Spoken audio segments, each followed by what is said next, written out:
maki-makian di sini. Kalau diskusi sehat kita layani. Diskusi sehat. Saya mau bertanya Oke, saja. baik. Oke. Tapi ini Bang Juma, topiknya jangan sebelah doang, harus netral topiknya ya.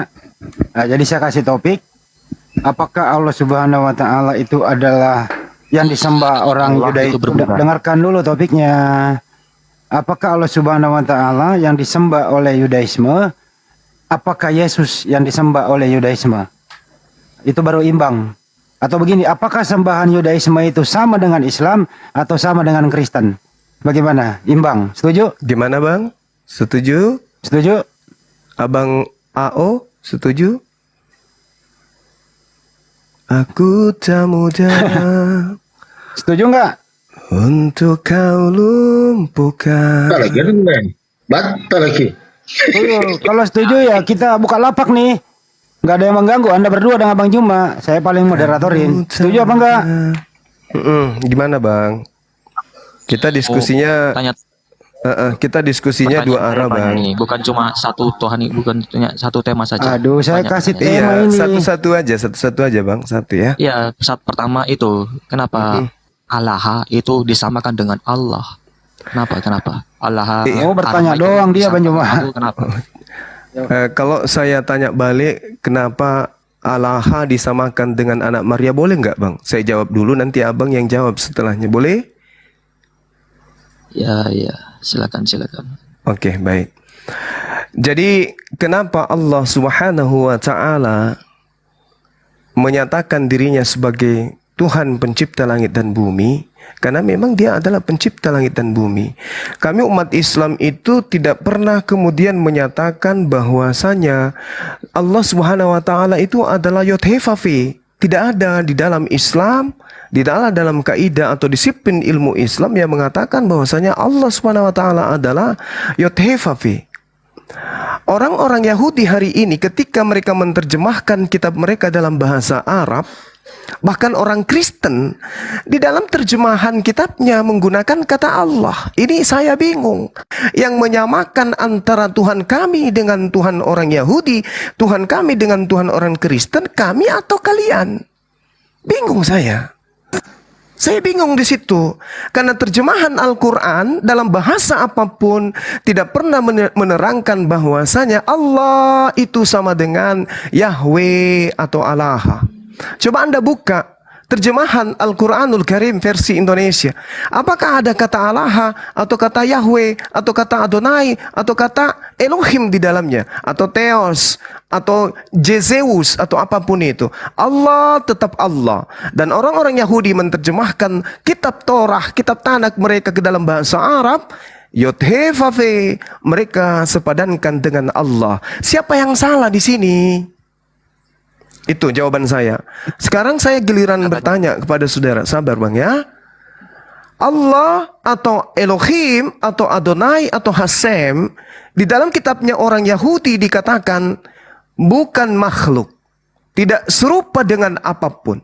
Kenapa orang Kristen, agama yang dari barat ini, yang didirikan oleh Romawi sebagai agama kekaisaran mula-mula, menjadikan Tuhannya orang Yahudi setara dengan anak manusia yang lahir di kandang binatang?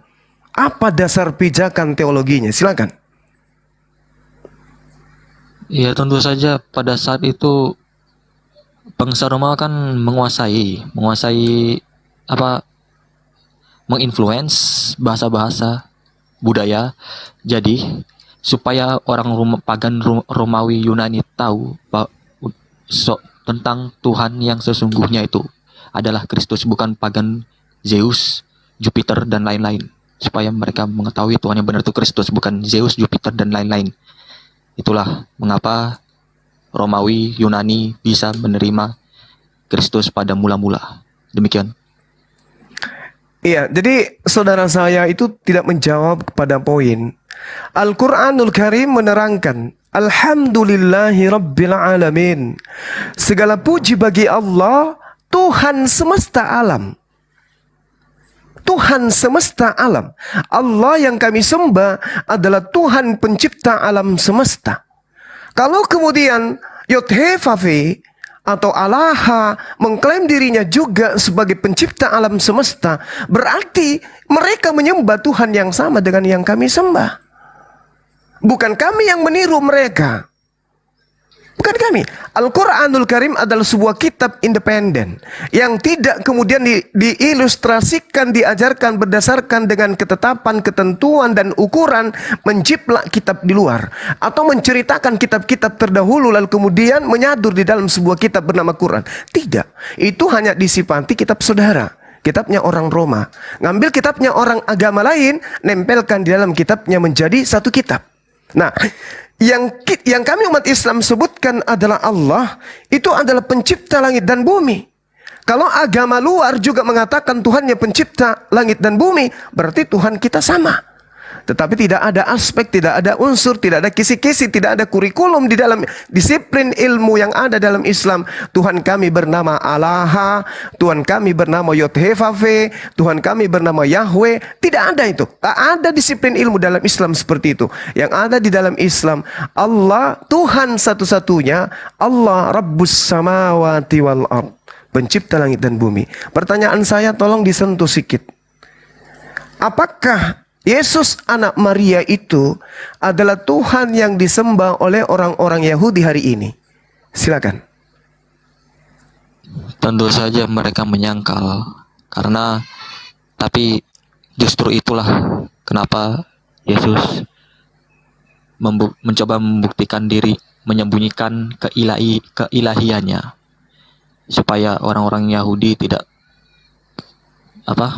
menyalibkannya yang tidak pada waktunya. Jadi ya itulah dia. Jadi orang-orang Yahudi kemudian tidak mengenal. Anda sudah mengatakan orang-orang Yahudi tidak mengenal Yesus. Lantas kemudian kami mengatakan Tuhan kami, Alhamdulillahi Rabbil Alamin, Subhanahu wa ta'ala, maha suci lagi maha tinggi bung Tuhan kami. Dan rupa-rupanya Bani Israel yang mereka sembah adalah hakikat yang maha suci lagi maha tinggi. Artinya Tuhan yang kami sembah maha suci maha tinggi juga sama seperti Tuhan yang Yahudi sembah, maha suci maha tinggi. Dan saudara tidak akan pernah menemukan orang-orang Yahudi menolak ketika ditanyai, wahai Yahudi, apakah Tuhanmu maha suci maha tinggi? Mereka akan mengatakan, yes, Tuhan kami maha suci lagi maha tinggi. Berarti sama dengan Tuhan kami. Sekarang orang Yahudi ditanya, Anda kutanya, kenapa orang Yahudi tidak menyembah Yesus? Apa jawaban saudaraku ini? Tentu saja mereka menolak. Apa sebabnya mereka menolak?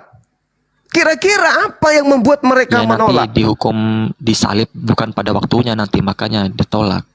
Makanya Yesus tidak berani terang-terangan mengakui dirinya Tuhan, karena tahu Yahudi itu bebalnya kan tegar tengkuk mereka. Masya Allah, saudaraku, penyaliban Yesus itu bukan karya Tuhan. Penyaliban Yesus itu adalah propaganda para rabi, para imam untuk melakukan kesaksian-kesaksian palsu agar Yesus itu disalibkan. Baca Matius 22, Matius 26. Mereka bersekongkol melakukan kesaksian-kesaksian. Bahkan seluruh mahkamah yang ada pada masa Yesus melakukan kesaksian agar Yesus itu kemudian disalibkan. Bukan karena Tuhan yang maha suci, maha tinggi menginginkan itu. Jadi kalau dikatakan kepada orang Yahudi hari ini, wahai praktisi Torah yang mengaku sebagai Ben Israel, Ben Yakub, kenapa Anda mengatakan Tuhan Anda itu maha suci, maha tinggi? Apa kata mereka? Karena Tuhan kami bukan makhluk. Tuhan kami tidak pernah jadi makhluk. Tuhan kami tidak pernah rendah. Tuhan kami tidak pernah kemudian mendapatkan dirinya dalam keadaan memiliki kelemahan-kelemahan. Bagaimana dengan Yesus? Apa yang mereka katakan? Yesus itu siapa? Ya makanya itu Yesus tidak terang-terangan mengatakan dirinya itu Tuhan. Kenapa? Karena Yesus tahu Yahudi itu orangnya tegar tengkuk dia. Lalu Yesus mengatakan terang-terangan. Lalu Yesus mengatakan terang-terangan bahwa dirinya Tuhan itu kepada siapa dan kapan itu? Murid-murid tidak terang-terangan dibilang. Lalu yang mengajarkan teman-teman secara implisit, secara tersirat. Oke, lalu yang Paham, kan? mengajarkan teman-teman saya Kristen bahwa Yesus itu Tuhan itu sopo? Ya, Yesusnya dari Di mana kitab Yesus Alkitab itu ada mengatakan makna dirinya tersirat. Tuhan? Ada makna tersiratnya. Oh. Aku ada sebelum Abraham ada. Aku adalah dia. Habis ya, itu, ya, ya, ya, eh, ya, ya. aku berasal dari dia yang utus aku. Itu apa kalau bukan Tuhan? Oh gitu. Jadi dia mengatakan aku ada sebelum Abraham ada, itu membuktikan dirinya Tuhan gitu. Ya, habis itu aku Oke. berasal dari Oke. dia. Baik, baik, Utusan. baik. Oke, baik. Dengarkan Dunia saya, ini. Bang. Oke, saudaraku dengarkan. Tadi kita sudah mengatakan ingin diskusi baik-baik, bukan? Boleh tidak saya mengetahui dari Abang, Yesus ini tua mana dengan ibunya? Ya, tentu kalau kemanusiaan Yesus tua. Oke. Maaf, ibunya. Kemanusiaan Yesus lebih muda. Oke, oke. Berarti Yesus ini ibunya lebih tua daripada Yesus. Sekarang saya ingin menggelitik sedikit akal sehat saudara saya ini. Manusia, seorang wanita yang melahirkan manusia, itu status anaknya berhenti sampai kapan?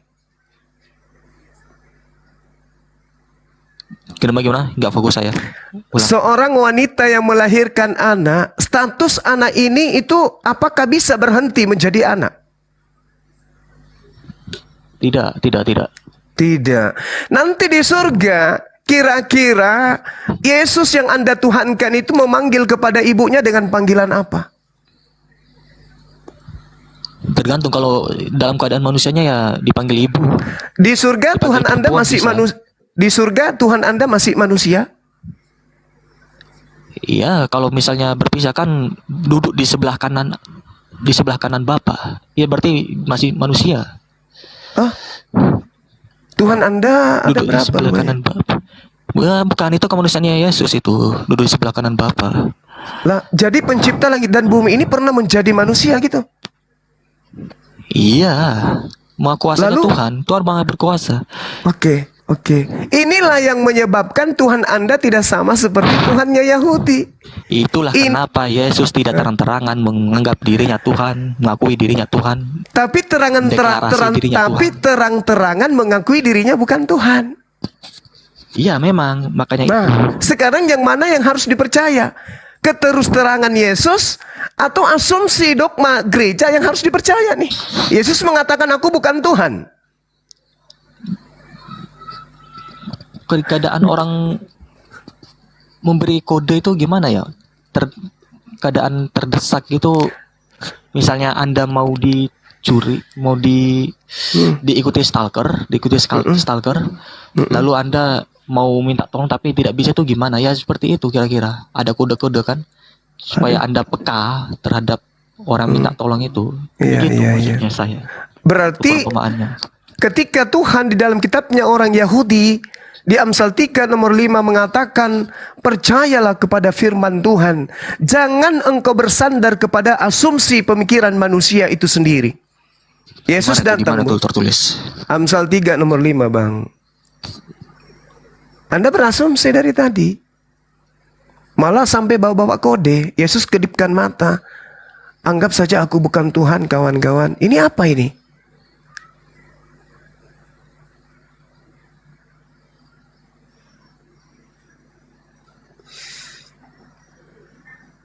Sallallahu ala Muhammad. Assalamualaikum warahmatullahi wabarakatuh, Bunda. Waalaikumsalam warahmatullahi wabarakatuh, Syekh. Masya Allah.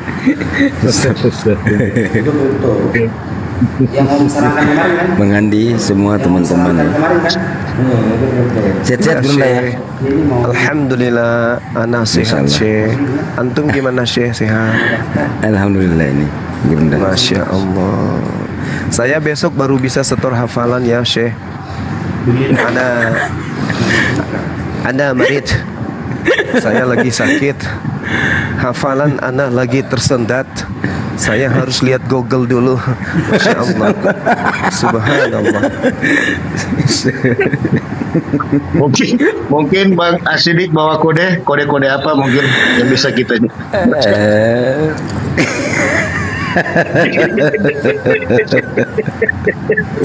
Kode togel kapan? Masya Allah, status teman kita ini belajar, diarahkan untuk diskusi baik, beliau terima. Iya, Masya Allah. Itu patut kita apresiasi ya. Siap. Iya. Kenapa nggak muncul Habib Sidik? Cek ke situ. Hancur, jalannya hancur, jelek banget. Wajahnya akhi jelek. Memang kan dari dulu, dari cetakannya. Masih ragu. Jalan, bukan Oh, jalan. wajah, jalan. Oh, jalan. Jalannya hancur. Masya Allah. Kirain wajahnya tadi akhi, jujur kali dirimu. Masya Allah. Nih, Gimana saudaraku? Apakah Tuhan itu menginginkan kita berasumsi atau berdasarkan firman-Nya? Sedangkan Yesus itu datang tidak berkata-kata dari dirinya sendiri. Apa yang disampaikan adalah wahyu, firman yang diterima, dan itu adalah tugas beliau untuk menyampaikan itu. Tidak berkata-kata dari dirinya sendiri. Sedangkan saudara dari tadi berasumsi dari diri Anda sendiri. Kode-kodenya katanya. Ini gimana bang?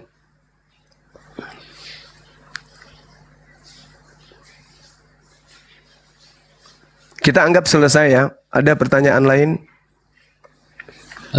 Ya, ya nanti saya cari tahu yang itu. Baik. Itu saya Pertanyaan lainnya ada? ada. Silakan. Kitab Yahudi kan kitab yang paling tua. Tapi Iya. Bani Israel, Siap. Ishak kan anak kedua ya. Sedangkan Ismail anak pertama. Tapi kok kenapa kitab Yahudi ini kitab paling pertama daripada Islam, daripada Ismail? Ada apa? Baik. Oke. Jadi Al-Quran menarasikan begini bang. Di dalam surah Al-Ma'idah, Al-Quran kami jelas menarasikan suatu keadaan yang sesungguhnya. Baik dalam kitabnya orang Yahudi maupun Al-Quran. Jadi Al-Quran mengatakan begini. Aku Tuhan pencipta langit dan bumi. Di dalam surah Al-Ma'idah ayat 10. Allah Subhanahu wa taala, Tuhan yang tadi yang saya katakan maha suci itu menyatakan dirinya, di dalam ayat 12. Walaqad akhazallahu mitsaka bani Israil. Dan sungguh Allah pencipta langit dan bumi telah mengambil perjanjian dari Bani Israel. Dan kami telah mengangkat 12 orang pemimpin di antara mereka. Jadi ini pencipta langit dan bumi yang mengatakan ke kami nih. Wa qala Allahu inni ma'akum. Lalu kemudian Allah berkata, wahai Bani Israel, aku bersama dengan engkau. Ini yang diterangkan oleh Al-Quranul Karim. Jadi Allah sebelum berkarya kepada keturunan Bani Ismail, terlebih dahulu memilih Bani Ishak. Di dalam iman kami Islam, kami mengimani itu, bahwa pencipta langit dan bumi kemudian mengutus ya beberapa nabi, beberapa rasul kepada Bani Israel. Setelah kemudian selesai pengutusannya berakhir kepada Nabi Isa alaihissalam, barulah kemudian kerajaan itu diberikan kepada bangsa lain, yaitu keturunan Bani Ismail. Seperti itu bang. Inni ma'akum. Dipilih mereka, tapi Allah mengatakan, Fabima naqdihim mitsaqahum la'annahum wa ja'alna qulubahum qasiyah. Tetapi mereka melanggar janji-janjinya. Nah, kalau saudara belajar Bible, efek daripada Bani Israel itu melanggar janji-janjinya Anda bisa baca di dalam Yehezkiel 5. Satu perikop Anda baca dari ayat pertama sampai selesai, Anda akan melihat betapa besar murka Allah kepada mereka. Nah, sehingga Allah mendatangkan kaidah. Kaidah apa? Kaidah akhir yang dikhususkan kepada seluruh umat manusia, yaitu Islam. Makanya di ayat Al-Ma'idah yang saya bacakan tadi bang, di situ Allah mengatakan begini. Setelah mereka dipilih, mereka mengingkari janji. Lalu kemudian Allah mendatangkan Rasulullah Muhammad SAW. Mereka yang masih tersisa dari hukuman Tuhan itu, yaitu ahli kitab Bani Israel, diajak untuk beriman kepada Rasulullah. Ya ahlal kitab, qad ja'akum rasuluna yubayyinu lakum. Wahai ahli kitab yang diberi Taurat, yang diberi Zabur, yang diberi Injil, telah datang kepada kalian Rasul kami, yaitu Nabi Muhammad SAW, yang menjelaskan kitab yang kalian sembunyikan, dan sungguh telah datang kepadamu cahaya dari Allah yaitu Islam, dan kitab yang menjelaskan yaitu Al-Quranul Karim. Seperti itu kaidahnya di dalam Islam. Jadi mereka terlebih dahulu dipilih, tapi setelahnya dipilih dan dipilah, kemudian didatangkan Islam untuk mereka berkumpul di situ. Kaidahnya, 1 menit. Kaidahnya gini. Di dalam kitabnya orang Yahudi di Ulangan 31, di situ jelas mereka memang oleh Allah dikatakan diberikan perjanjian kekal. Salah satu perjanjian kekal itu adalah mereka diberikan ketetapan berupa hukum secara turun-temurun, yaitu anak keturunan Yakub harus kemudian melakukan sabat itu secara turun-temurun, tidak boleh berhenti. Tidak boleh kemudian mereka meninggalkan hukum sabat itu. Mereka harus melakukan sabat secara terus-menerus. Itu ajaran Tuhan dalam kitabnya orang Yahudi. Tidak boleh kemudian diganti. Nah, apa sabat itu, Bang? Apa sabat itu? Kaidah sabat, manusia tidak boleh melakukan aktivitas apapun. Mereka harus mengurung diri. Gak boleh ada lampu nyala dan seterusnya. Tidak ada aktivitas. Tidak ada kehidupan duniawi. Yang ada hanya beribadah. Kalau ini yang dijadikan sebagai sandaran secara hukum sabat ini diajarkan kepada seluruh umat manusia, maka bumi ini akan hancur. Bumi ini akan hancur, maksudnya dunia ini tidak akan memiliki kemajuan, perkembangan seperti sekarang. Kenapa saya katakan demikian? Karena kalau dalam satu hari bumi ini harus berhenti melakukan kegiatan, maka setiap hari Sabtu serentak bumi ini akan mati. Setiap hari Sabtu. Apakah itu akan menjadi hukum bagi seluruh umat manusia? Tidak mungkin. Tidak mungkin kehidupan di atas muka bumi ini berhenti pada hari Sabtu. Tidak mungkin. Maka pola yang didatangkan kemudian oleh Allah setelahnya adalah mengajarkan seluruh manusia kemudian untuk beribadah kepada Allah, tetapi juga menjalankan syariat keduniawian. Apa itu? Ibadah Jumat. Makanya hari Jumat itu menggantikan Sabat. Kalau Sabat yang berlaku, maka tidak ada aktivitas di dunia pada hari Sabtu. Tidak ada, berhenti, semua berhenti. Aktivitas di atas muka bumi semua berhenti. Untung saja Sabat itu hanya satu kelompok. Nah, sekarang apakah hanya kelompok ini saja yang ingin diselamatkan? Tidak. Allah kemudian memberikan panduan untuk seluruh umat manusia. Sabat digantikan dengan Jumat. Jadi Jumat itu hanya sejam. Dunia pada saat hari Jumat hanya sejam aja beribadah. Kurang lebih 2 jam beribadah kepada Allah. Setelahnya itu mereka berpencar kemudian untuk mencari kehidupan. Itu baru rasional. Dan hukum Jumat itu berlaku untuk seluruh umat manusia. Litubayyina linnasi. Seperti itu, Bang. Jadi Al-Quran datang belakangan untuk kemudian menjadi penunjuk untuk mengembalikan kemudian orang-orang terdahulu kepada kaidah-kaidah hukumnya Tuhan. Nah, sedangkan di Kristen mengambil kitabnya orang Yahudi, menempelkan ke dalam kitabnya orang Romawi, lalu kemudian kaidahnya apa? Hanya dianggap sebagai penggenapan, hanya cocokologi aja, tapi tidak ada kesinambungan sama sekali. Demikian.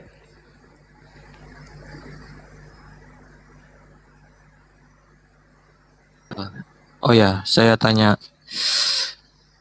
kan dalam Al-Quran mengklaim bahwa kitab Taurat, PL, yang kami pegang sekarang, itu kitab yang korup. Tapi kenapa Anda bisa membenarkan yang Amsal itu tadi? Jangan mengasumsikan Tuhan dengan sembarangan dengan pikiranmu. Kenapa Anda membenarkan yang itu?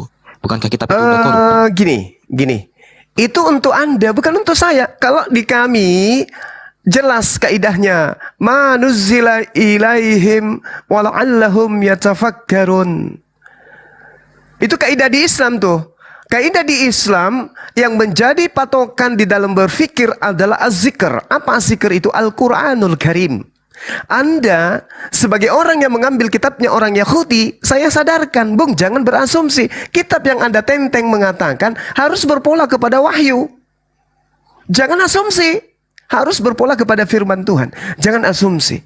Nah, itu bukan untuk saya. Kalau untuk saya, bil bayyinati waz-zubur wa anzalna ilaika dzikr litubayyana lin-nasi ma nuzila ilaihim wa la'allahum yatafakkarun. Kami harus konsepnya ke Al-Qur'an.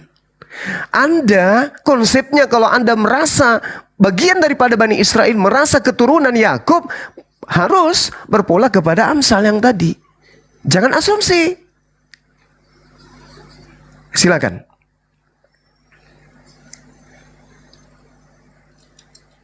Saya masih belum begitu menangkap, tapi Anda mengkait-kaitkan. Bentar, saya masih belum nangkap loh. Iya, silakan, Anda silakan. Oke, saya kasih ayat di dalam Al-Qur'an. As-Saff ayat 6. Al-Qur'an menerangkan begini. Bismillahirrahmanirrahim. Karena abang saya ini, saudara saya ini bertanya tentang Islam, saya jawab. Wa iz qala Isa bin Maryam, ya Bani Israel, inni rasulullahi ilaikum musaddiqan lima baina yadai minat Torah wa mubasysyiran bi rasulin ya'ti min ba'di ismuhu Ahmad falamma ja'ahum bil bayyinati qalu hadza sihrun mubin. Dan ingatlah ketika Nabi Isa alaihi salam, anak laki-lakinya seorang wanita bernama Maryam, ketika beliau berkata, wahai Bani Israel, sesungguhnya aku ini hanyalah utusan Allah kepadamu, yang membenarkan kitab yang diwahyukan sebelumku, yaitu Taurat, dan memberi kabar gembira dengan seorang rasul yang akan datang setelahku, yang bernama Muhammad. Namun ketika rasul itu datang kepada mereka dengan membawa bukti-bukti yang nyata, mereka berkata, ini adalah sihir yang nyata. Ini kaidah. Jadi Nabi Isa alaihissalam menyatakan kepada Bani Israel, wahai Bani Israel, aku ini adalah utusan Allah yang diutus kepadamu untuk membenarkan kitab Taurat dan memberitakan kepadamu akan datangnya sosok rasul setelahku yang bernama Ahmad. Ini yang Al-Quran narasikan. Nah sekarang, kalau ini dianggap keliru, boleh dong kami bertanya, karena kaidah kami adalah Al-Quran. Kaidah keimanan kami adalah Al-Quran. Boleh dong kami bertanya. Di dalam Yohanes 16 nomor 7 sampai nomor 15, Yesus di situ menarasikan bahwa akan datang seorang penolong lain yang mengajarkan hukum-hukum, mengajarkan keadilan dan penginsapan dunia akan dosa. Boleh dong saya bertanya, siapa oknum itu? Untuk mengetahui, saya dong boleh bertanya. Kalau dikatakan oknum yang datang setelah Yesus adalah Roh Kudus, boleh dong saya mencari kebenaran itu. Apa hukum bagi orang-orang yang mati meninggalkan hutang? Ada nggak Bible bisa menjawab ini? Karena kata Yesus, ketika datang seorang penolong itu, dia akan mengajarkan segala hukum-hukum. Bertanya dong saya, bagaimana hukumnya orang yang meninggal mati meninggalkan utang? Di dalam ajaran Roh Kudus yang datang kepada orang Roma dan Yunani yang sekarang menjadi Kristen. Ada jawaban yang bisa Anda temukan dari Roh Kudus Anda? Silakan. Itu akan saya tanyakan pendeta saja mungkin nanti. Ya. Itu dua ya Bang ya? Dua. Kalau kaidah hukum Roh Kudus, Roh penolong lain di dalam pengajaran agama Islam, jelas Rasulullah Muhammad SAW memberikan petunjuk. Barang siapa yang mengambil harta orang lain berhutang seraya bermaksud untuk membayarnya, maka Allah akan memudahkan melunasi bagi orang tersebut. Dan siapa saja yang mengambilnya seraya bermaksud merusaknya, maka tidak melunasinya, maka Allah akan merusak orang tersebut. Ini terkait dengan hutang. Ini terkait. Di dalam Al-Quran surah An-Nisa ayat 11 juga dipenuhi tentang wasiat orang-orang yang akan meninggalkan dunia, dibuatnya atau setelah dibayar utangnya. Ini kaidah. Jadi ketika Abu Hurairah mengatakan dari baginda Rasulullah Muhammad SAW, barang siapa yang melepaskan seorang muslim dari kesusahan dunia, maka Allah akan melepaskan kesusahannya pada hari kiamat. Ini apa kaitannya? Tentang orang yang meninggal dunia, maka keluarganya, sahabat-sahabatnya, saudara-saudara muslim harus menutupi kekurangannya dengan cara apa? Melunasi hutangnya atau menghalalkan hutangnya. Ini kaidah dalam Islam. Berarti Roh Kudusnya belajar, Nabi yang datang, seorang penolong yang datang setelahnya, di mana bekerja? Rupanya ada pada baginda Rasulullah Muhammad SAW. Saudaraku baru mau bertanya ke pendeta. Padahal sudah 2000 tahun. Dan saya percaya pendeta tidak akan mampu menjawab. Kecuali kembali kepada tadi, hanya memberikan kode-kode. Asumsi, meninggalkan Amsal 3 nomor 5. Saya yakinkan itu. Oke, perkara kedua kita tutup. Perkara ketiga silakan. Oke, perkara 3. Saya mau tanya lagi. Ada yang mengganjal ketika saya mempelajari Islam itu. Nabi Khidir ditugaskan membunuh anak kecil yang masih kecil, yang masih bayi. Tapi katanya nanti kalau udah besar bakal jahat, bakal durhaka. Kan belum tahu, kita semua orang belum tahu kan nasib kedepannya. Baik. Gimana itu? Masih kecil Oke. anak masih kecil itu masih bayi. Gimana? Baik. Oke. Jadi gini, Bung. Innallaha ala kulli syai'in qadir. Jelas itu. Innallaha Allamul ghuyub. Allah Maha mengetahui segala yang gaib. Kenapa kemudian Nabi Khidir membunuh anak tersebut? Karena Nabi Khidir adalah seorang nabi yang mendapatkan ilham dari Allah. Apa ilham itu? Nabi Khidir menerima pernyataan dari Allah kemudian bahwasanya anak tersebut ketika dia besar akan membuat orang tuanya yang sudah taat kepada Allah menjadi kafir. Maka sebelum itu terjadi, Allah memerintahkan kemudian Nabi Khidir melaksanakan eksekusi itu. Apa yang terjadi? Orang tuanya kemudian tidak masuk ke dalam neraka oleh karena dia tidak meninggalkan kekafiran. Lalu kemudian anak tersebut pun masuk ke dalam surga. Kenapa? Tidak sempat membuat orang tuanya menjadi kafir. Allah menyelamatkan bayi tersebut. Allah menyelamatkan kedua orang tua anak tersebut. Subhanallah. Apa yang menjadi permasalahan? Gak ada. Sama seperti ketika di dalam kitab saudara yang digunakan oleh Kristen dari kitabnya orang Yahudi. Bunuhlah orang-orang Amalek. Dan jangan kau biarkan apapun yang bernapas yang ada di dalamnya. Tentang Allah, tentang keadilan Allah. Anak bayi yang masuk dalam golongan orang Amalek, apakah kelak akan masuk ke dalam neraka? Tidak. Mereka dihindarkan kemudian dari dosa-dosa orang-orang tua-tua mereka. Sehingga mereka tidak diizinkan kemudian untuk menjadi besar. Menjadi dewasa, menjadi pendosa. Allah mematikan mereka sebelum mereka melakukan perbuatan keji. Apa hukumannya? Surga. Makanya di Islam itu orang lahir dalam keadaan suci. Nanti dia ternoda ketika dia sudah balik. Ketika dia kemudian sudah balik, sudah tahu baik dan buruk, melakukan keburukan baru dihitung dosa. Kalau di Kristen kagak. Belum lahir sudah ada dosa. Orang belum ngapa-ngapain sudah dihukum dosa. Orang lapar belum makan disuruh bayar. Anda kan sudah kenyang padahal baru mau mengatakan saya pingin makan. Belum juga makan sudah ditagih bayar. Loh, saya belum makan, udah bayar aja. Ini kaidah error. Kalau di Islam kagak. Jadi apa yang dilakukan oleh Nabi Khidir itu adalah perintah yang sukses dijalankan, di mana itu adalah amanat Allah. Sekira itu jelas, Bang.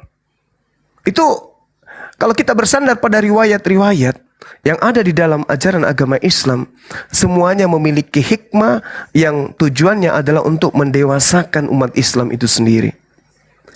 Anda boleh lihat di dalam surah Al-Kahfi, lalu mereka bertemu dengan seorang hamba di antara hamba-hamba kami yang telah kami berikan kepadanya rahmat dari sisi kami, dan yang telah kami ajarkan kepadanya ilmu dari sisi kami. Nabi Khidir diceritakan oleh Allah sudah mendapatkan ilmu dari Allah.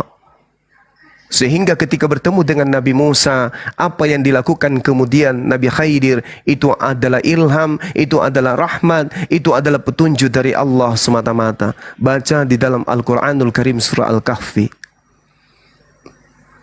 Seperti itu bang. Jadi kalau kita hanya menggunakan terjemah, kenapa dibunuh? Ada apa? Sama ketika saya juga bertanya, kenapa anak-anak yang tidak berdosa di dalam kitab ulangan, di dalam kitab bilangan diperintahkan untuk dibunuh? Ada apa ini Tuhan? Ternyata Al-Quran memberikan solusi. Apa kata Allah? Inni a'lamu ma la ta'lamun. Wahai ciptaanku, aku mengetahui apa yang kalian tidak ketahui. Ini yang digambarkan oleh Allah. Pengetahuan kita berapa? Dan ingat, manusia, kita ini manusia menghitung detik bang.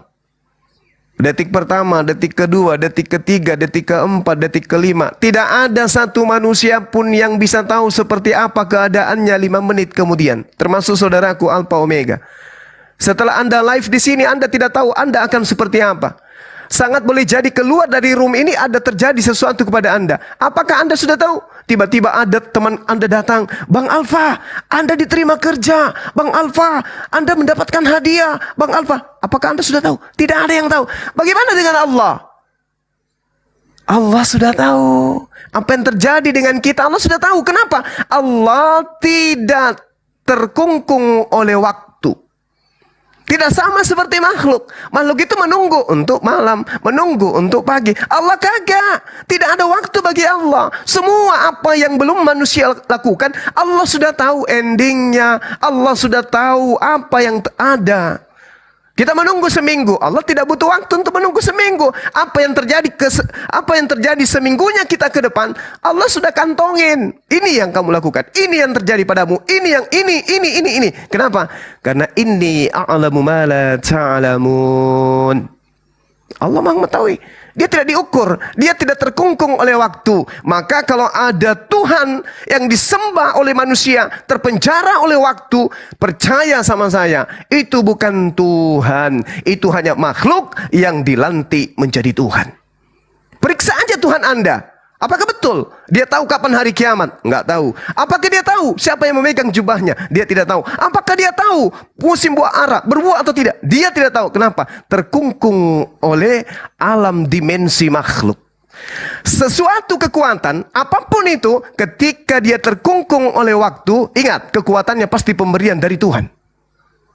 Segala sesuatu yang kita bisa lihat, yang bisa kita rasakan, luar biasa, membangkitkan orang mati, membela bulan, membelah laut, apalagi membuat orang buta melihat, orang lumpuh berjalan, apapun itu pasti pemberian.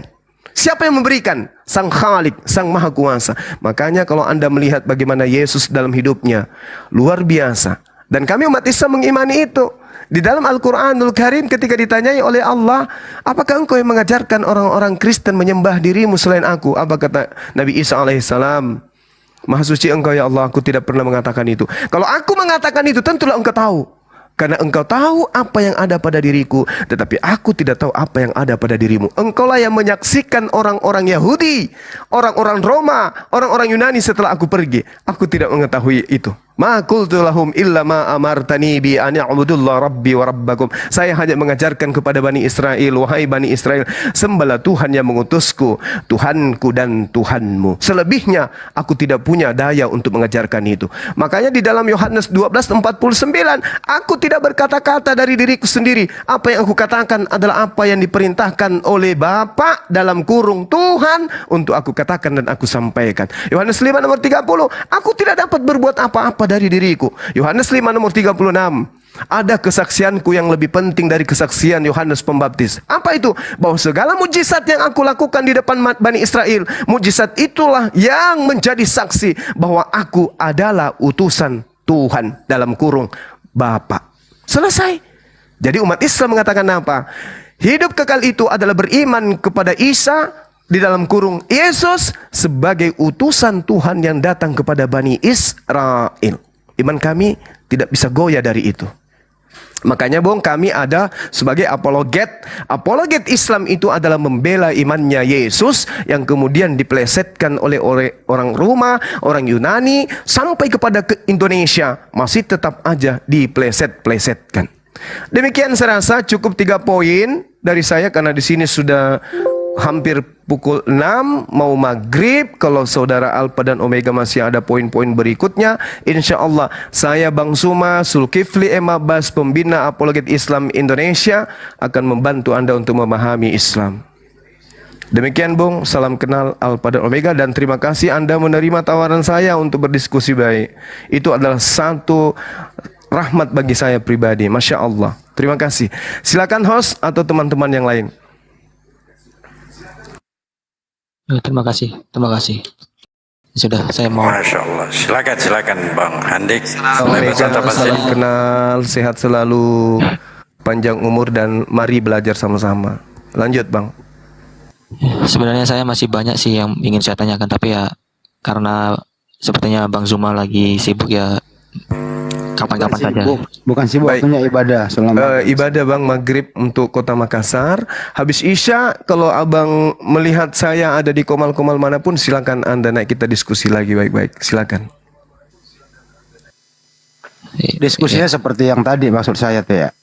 Ya. Cakap. Ini kalau mau ini pada Bang Handik, Bang Asidik, silakan. Ya materinya kan ke Bang Zuma. Assalamualaikum Bang Sidik.